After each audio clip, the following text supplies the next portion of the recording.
Good Thursday morning. It is the 18th of December. We are 1 week away from Christmas. Days are going by pretty quickly now as we get closer and closer to this big holiday. A lot of folks are celebrating the holidays over the coming weeks. Of course, Hanukkah already started, and we've got a lot to talk about on today's Weather Desk. I'm meteorologist Craig Moeller. It is a pleasure to have you with us here on 13 News Now. Plus, if you're watching us on YouTube, we're delighted to have you as well. Like and subscribe. We always like to spread the information we're sharing. It's always available here at 13 News Now Plus, and again, these other digital platforms as well. So what is the Weather Desk? Well, it's a half-hour show focused on today's top weather headlines. Let's get to what we're talking about today. More weather trouble for the Northwest U.S. It has been an ongoing issue. We've talked about the atmospheric river, all of the flooding. Well, it's also a very active storm track with an area of low pressure moving through the Northwest U.S. There was a lot of wind damage. Numerous areas reporting trees down in the Northwest. We'll show you how those storms have marched eastward, where they are now, and what's happening with that situation. Some pretty dramatic video and images to share from you from the western U.S. In addition to that, we're going to be talking about some lessons that were learned from the catastrophic flooding in Texas this summer. You remember Camp Mystic, you've heard so much about it, and those lives lost with that flooding. Well, other camps have taken a look at what happened there, and there's one in particular that's put out an alarm system. We're going to talk about how they're using that moving forward. We also have a new update from the U.S. Drought Monitor, so we'll talk about areas that have seen rain and are now in good shape. Other areas still quite dry across the country. We'll update you there. We'll show you the snow coverage across the country as well. And that's interesting because out in California, you've been hearing all about the flooding along the northern coast of California up into Oregon and Washington. Well, I can tell you the largest ski resort in California needs some natural snow. While we've been so cold here in the eastern U.S., it's been pretty warm out west, and they haven't had the snow at some of the resorts up around Tahoe. So we'll talk about that. Christmas holiday travel outlook, we've got you covered there too, as I mentioned, just a week away. We'll take a look at the European model and how it plays things out over the coming week. So a lot to break down on the Weather Desk this morning, and we are going to start off by bringing you back to the Northwest U.S. You can see Washington and Oregon here, and right now they're seeing more rain and snow. I'll put this into motion so you can see how things have been progressing, and basically you see this next wave of moisture coming in. Note this storm system over here. That's an area of low pressure that was moving along, and that's the one that produced a lot of wind damage. Again, we'll get into that and show you the storm reports, but this track has been so active. You can see the winds just whipping back down on the tail end of that storm system as it rotates kind of beyond the screen there, back across portions of the Dakotas there, seeing it. But now we've got more moisture streaming back into this area, and that is going to be an ongoing issue that we will continue to monitor for you here on the Weather Desk and keep you updated as we get more and more reports. Lots of rain along the coast, obviously snow over the mountains and into that high country as well. Now, the wind damage associated with that storm system, look at all of those reports of strong winds, wind damage there. Numerous reports, they just kept on rolling. And again, when we take a look at this loop over the last day or so, you get a sense for just how widespread that wind damage is. One more time, taking a look, you can see just dozens and dozens and dozens of reports coming in across several states. Now the system has weakened a little bit. We're not getting as many reports.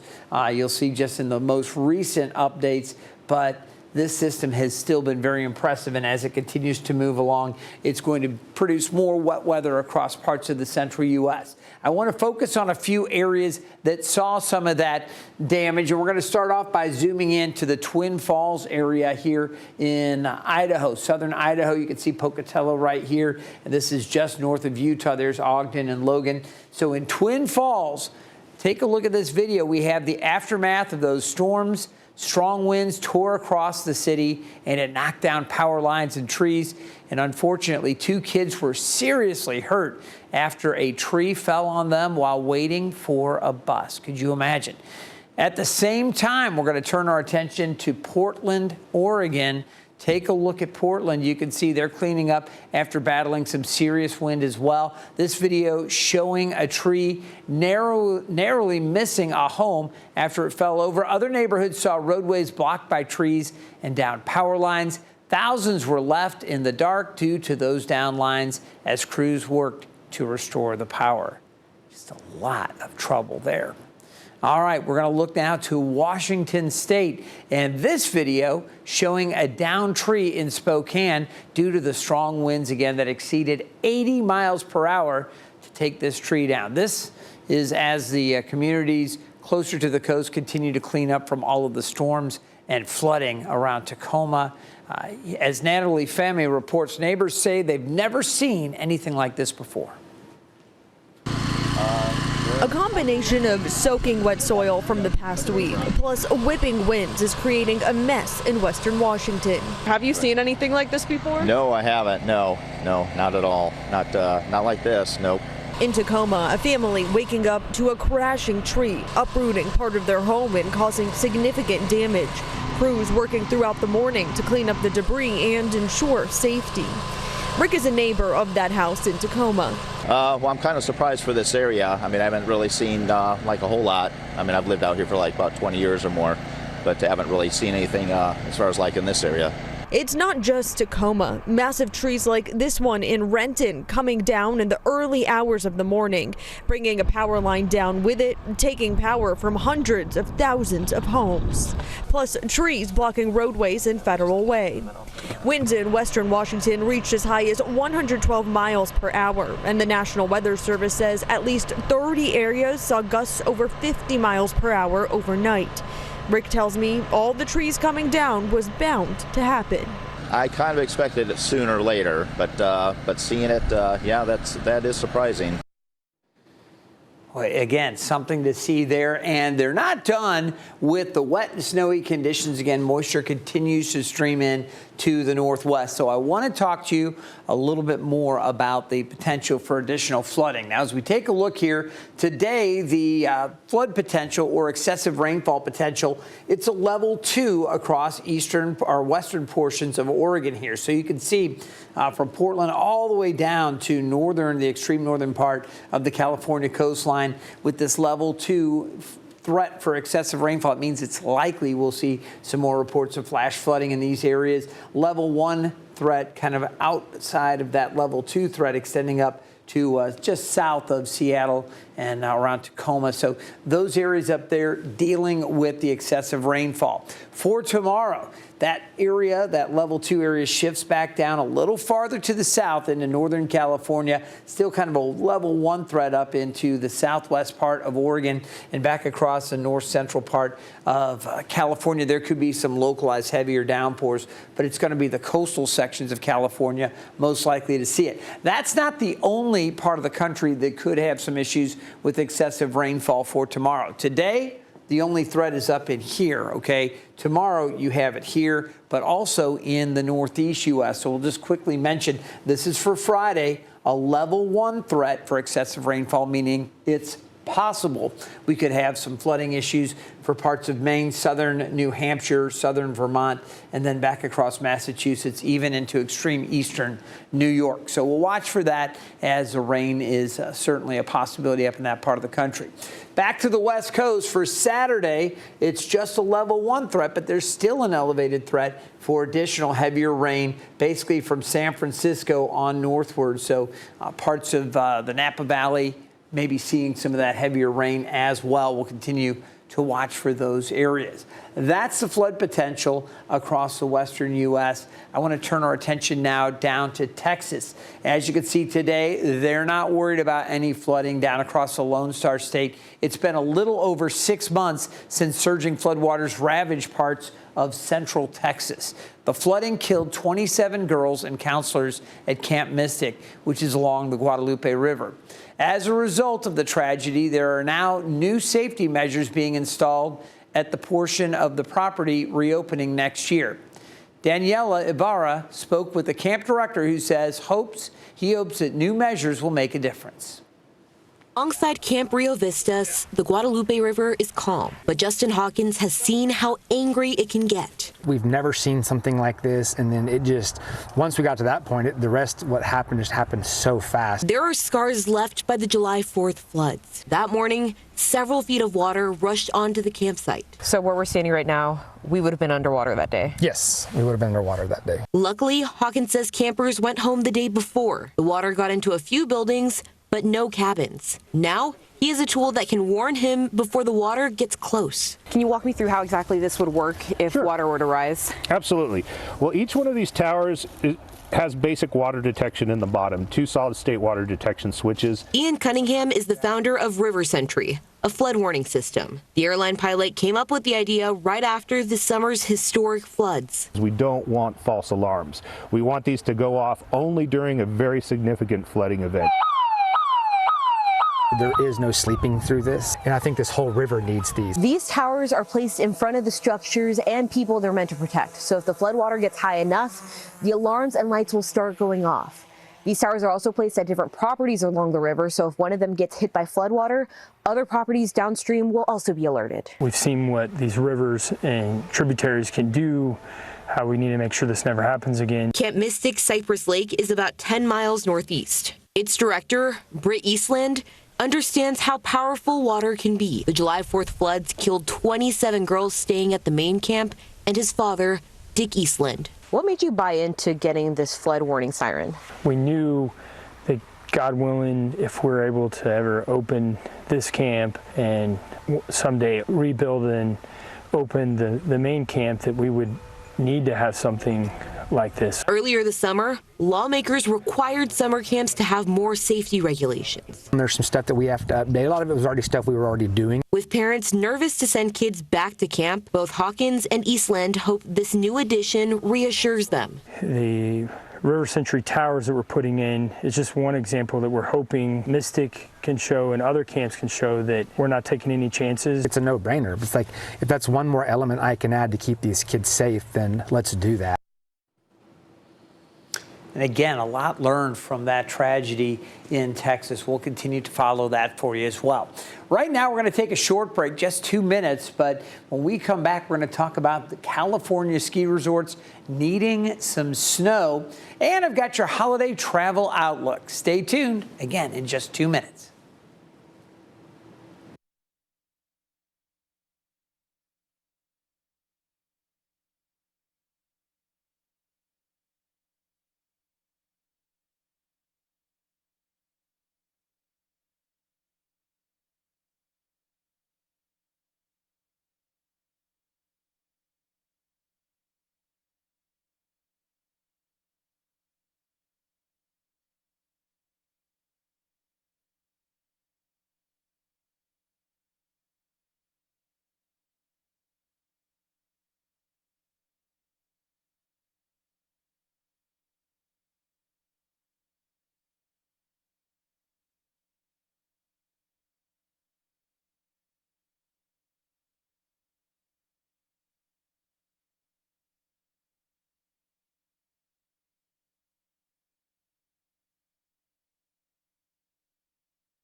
Welcome back to the Weather Desk. I'm meteorologist Craig Moeller, and this is the brand new, just updated Drought Monitor. This is the U.S. Drought Monitor. Comes out 8:30 Eastern every week, every Thursday at 8:30 Eastern, and this is the brand new one. So you can see California now really in good shape as far as the wet weather goes. And while parts of Oregon and Washington are still dry along the coast, they've had their share of rain. Trust me, that's where that atmospheric river continues to produce more and more rain. But areas that were under extreme drought earlier, lots of severe drought, that has made a huge dent. All of the rain obviously knocking down some of those drought conditions in that part of the country.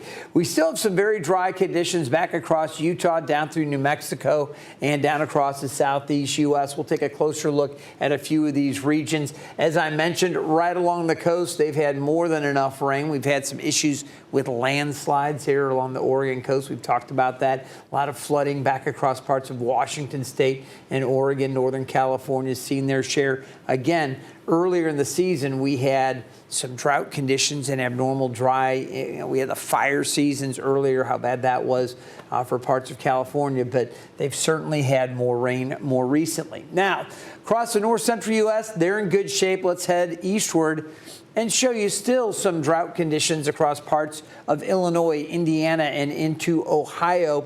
Here along the mid-Atlantic, we're seeing dry conditions. So I do want to zoom in because this is a little bit of a change. We've got abnormally dry conditions now for Hampton Roads, and we're sitting almost 5.5 inches. It's 5.46 inches below average at the airport.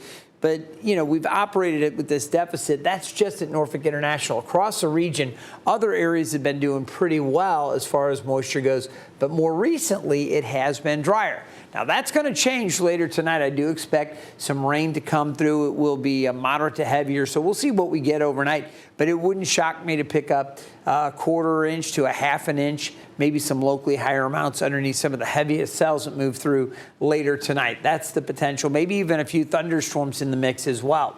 So that's a look at the drought monitor. As we take a look at the current situation across the country, you'll notice the clouds down here across the southeast, some unsettled weather here set to fill in and bring rain to our region. We've got our storm system working across the central part of the country. It is dry in the southwest, but there's that moisture streaming into the northwest.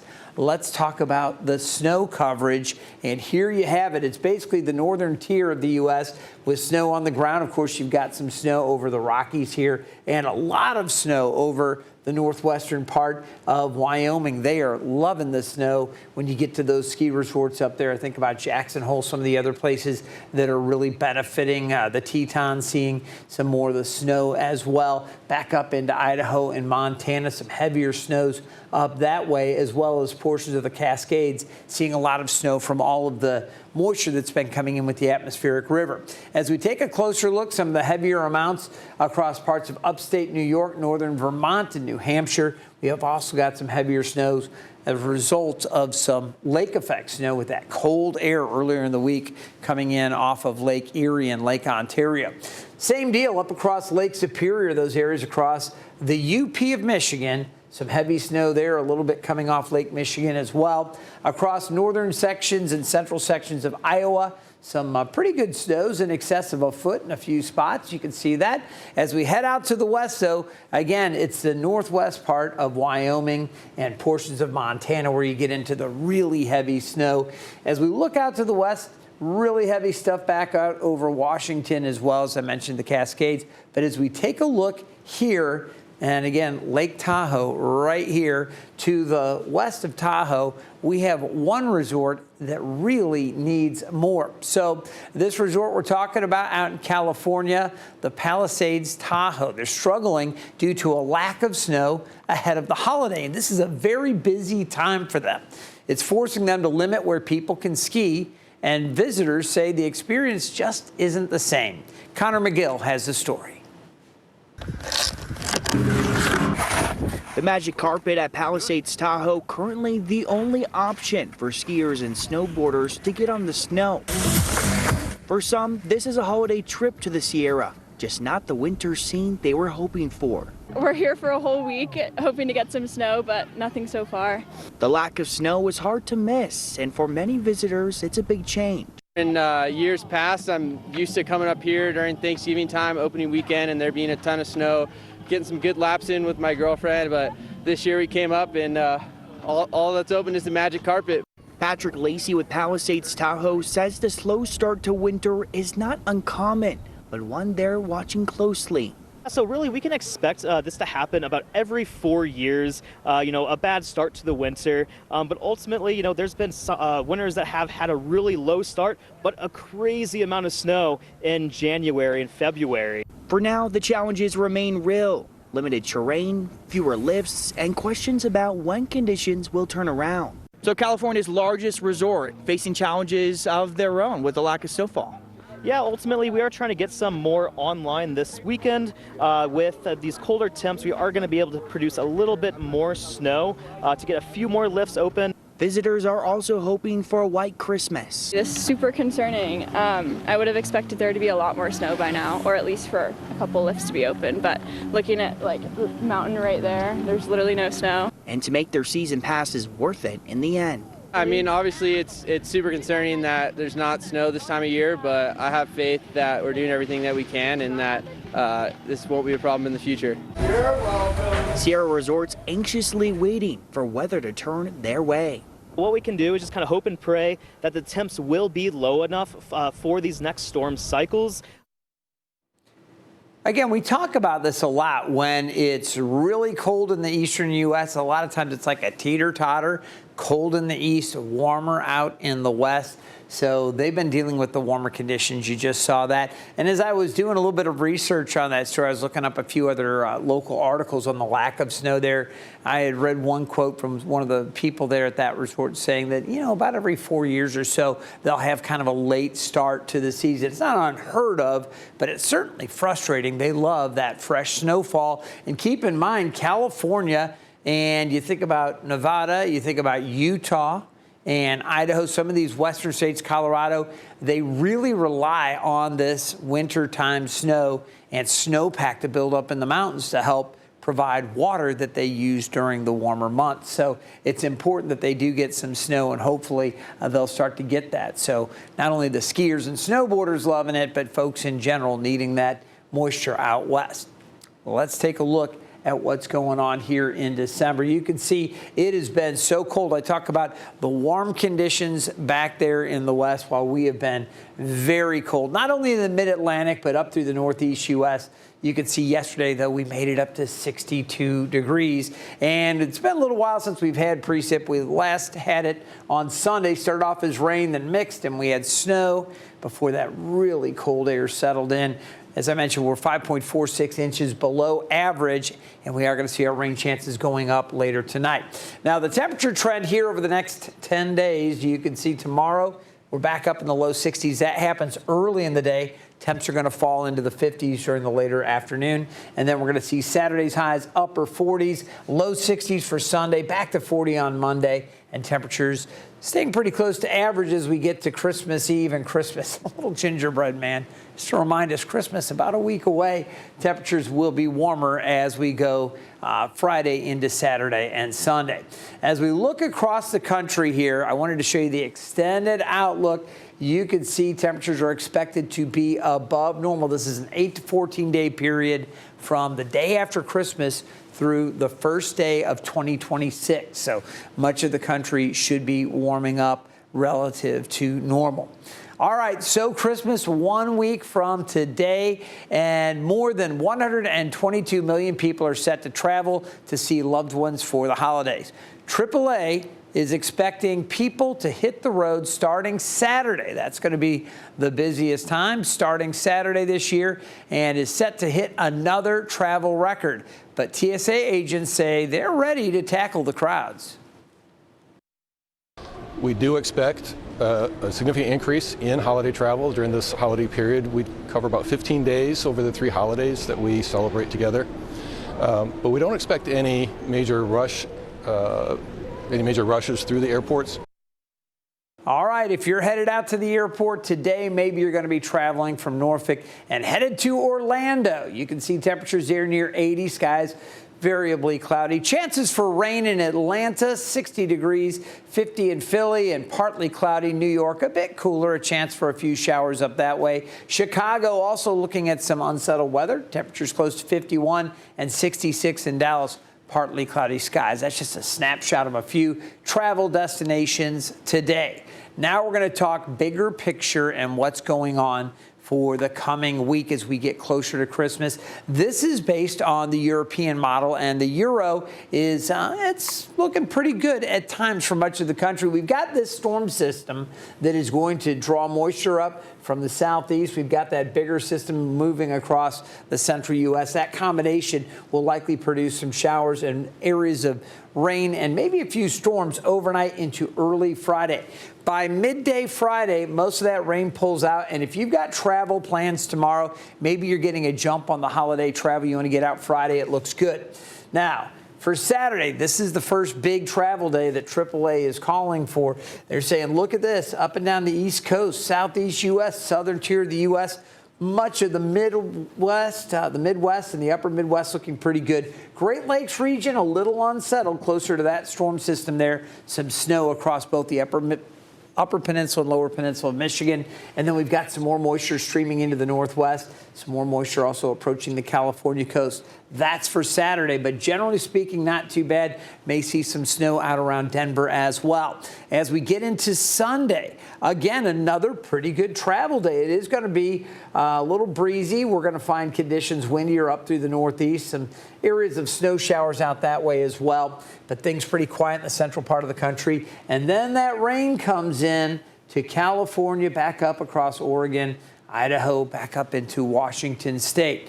With high pressure in control here, we're looking good into Monday. It's going to be cooler here in the mid-Atlantic, but still pretty good travel conditions. If you've got to work Monday, maybe you're going to go somewhere Tuesday or Wednesday, just out ahead of the holiday. And then as we get into Christmas Eve, now I stop it here at 8 o'clock because there'll be a lot of Christmas Eve parties. You can see a little bit of wet weather back across portions of Missouri, southern Illinois into Kentucky and Tennessee. Unsettled out along the west coast, and you can see through the Intermountain West, but a good part of the country, certainly the East Coast, looking pretty good for Christmas Eve. And then into Christmas Day in the morning, some snow back out across parts of Wyoming, Colorado, and Utah.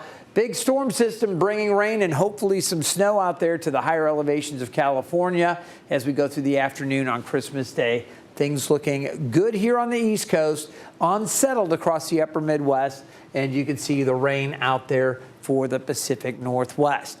Want to show you the 7-day forecast for Hampton Roads. Here's what we have. Temperatures lower 60s today and tomorrow. Cooler on Saturday, Sunday back up to 57. That next cool push before we warm up again for Christmas.